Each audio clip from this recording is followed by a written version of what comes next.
Hi friends, welcome to Vidiyan farms and agriculture.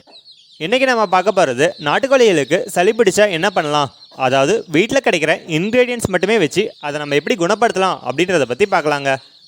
பொதுவாகவே நாட்டுக்கோழி வளர்க்குறது நம்ம கிராமத்தில் ரொம்ப காமனான விஷயம்தான். ஆனால் வளர்க்காது மட்டும் போதாதுங்க, சரியான கவனிப்பும் ரொம்பவே முக்கியம்.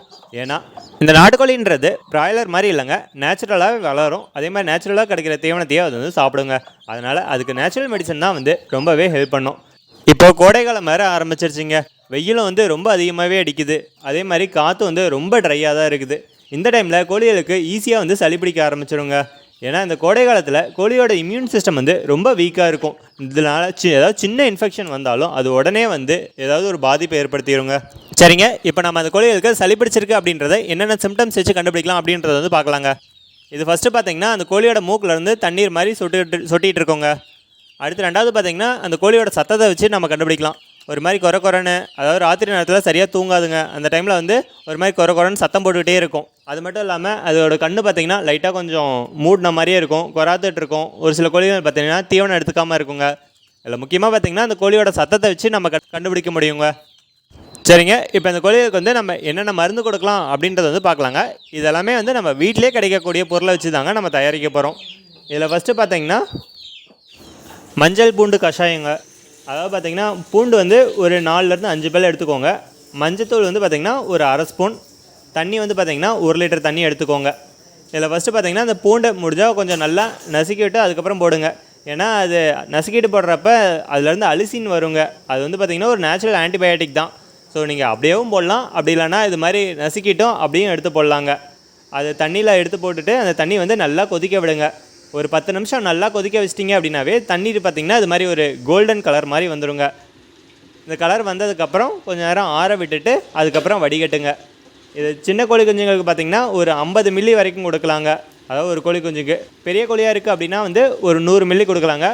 ஒரு நாளைக்கு 2 டைம் கொடுக்கலாம். இதில் பூண்டு, மஞ்சள் இதெல்லாமே நான் சொன்ன அளவு மட்டுமே போடுங்க. ஏன்னா அதோட அதிகமாக போட்டிங்க அப்படின்னா தண்ணீர் ரொம்ப காரமாயிருங்க. அதனால் கோழி குஞ்சுகள் தண்ணீர் ஒழுங்காக குடிக்காது. அப்படி குடிக்கல அப்படின்னா அதிலே தண்ணீர் கொஞ்சம் மிக்ஸ் பண்ணி வைங்க. இது காலையில் வெறும் வயிற்றில் கொடுத்தீங்கன்னா ரொம்பவே நல்லதுங்க. இது எப்படி வேலை செய்யுது அப்படின்னு பார்த்தீங்கன்னா, இந்த மஞ்சளில் இருக்க கொர்க்கமீனும் பூண்டில் இருக்க அலிசினும் பாக்டீரியாவும் வைரஸையும் நேரடியாக கொள்றதுக்கு ரொம்பவே ஹெல்ப் பண்ணுதுங்க. அடுத்தது துளசி கஷாயங்க. நம்ம வீட்டில் முன்னாடியே இருக்கும், ஆனால் இது கோழிகளுக்கு அவ்வளோ பவர்ஃபுல்னு தெரியுமா? ஏன்னா சளி பிடிச்சா மூச்சுக்குழாயில் தான் ஃபஸ்ட்டு அந்த சளி சேருங்க. அதை க்ளீன் பண்ணுறதுக்கு துளசி தான் ஒரு பெஸ்ட்டு மெடிசன். இது ஒன்றும் பண்ண வேண்டாங்க. நம்ம வீட்டில் அந்த துளசி ஒரு 15லேருந்து 20 இலை பறிச்சுக்கோங்க. தண்ணி 1 லிட்டர் தண்ணியில் இதை போட்டு கொதிக்க வைங்க. அது கூடயே பனவெல்லம் இருந்ததுன்னா அது சும்மா சின்னதாக ஒரு பீஸ் எடுத்து போட்டு நல்லா கொதிக்க வைங்க. இது ஒரு 15 நிமிஷம் கொதிக்க வைக்கிறீங்க அப்படின்னாவே போதுங்க. தண்ணீர் நல்லா டார்க் கலராக மாறிடும்.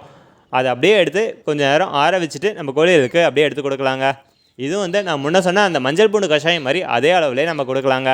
இது கொடுக்கறதுனால என்ன ஆகுது அப்படின்னு பார்த்தீங்கன்னா, கோழி குஞ்சுங்களோட மூச்சுக்குழாய் டைரெக்டாக க்ளீன் பண்ணுதுங்க.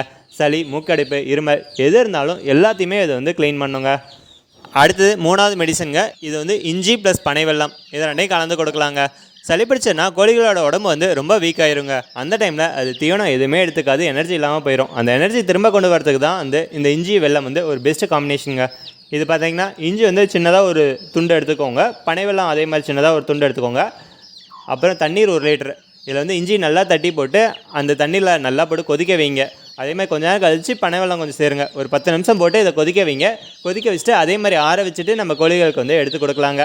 இது முன்ன சொன்னால் அதே அளவுலேயே கொடுக்கலாங்க. இது இஞ்சி பார்த்திங்கன்னா கோழிகளோட உடம்புல இருக்க ஹீட்டை குறைக்கிறதுக்கு ரொம்பவே ஹெல்ப் பண்ணுதுங்க. அதே மாதிரி சளி பிடிச்சிருந்ததுன்னா அது உள்ளேருந்து ஃபைட் பண்ணி அது பாக்டீரியல் இன்ஃபெக்ஷன் இல்லாமல் அது கோழிகள் பாதுகாக்குது.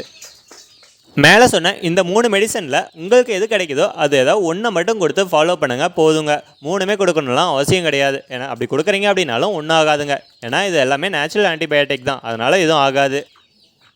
இதை தொடர்ந்து 2 நாளைக்கு காலையில் சாயந்தரம் இந்த வேலையில் வச்சுட்டு கரெக்டாக கொடுங்க. கண்டிப்பாக உங்கள் கோழிகளுக்கு சளி பிடிச்சிருக்கு அப்படின்னா 2 நாளையில் அது சரியாயிருங்க.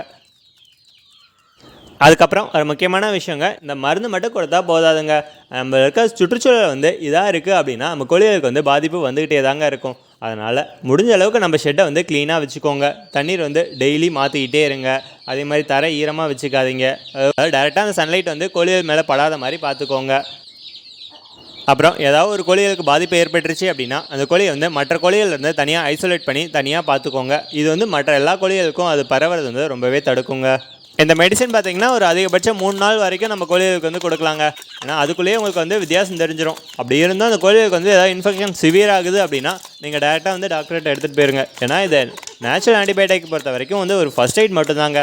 இதை விட ஏதாவது சிவியராக ஆகுது அப்படின்னா நம்ம டாக்டர்கிட்ட எடுத்துகிட்டு போகிறது ரொம்பவே நல்லதுங்க.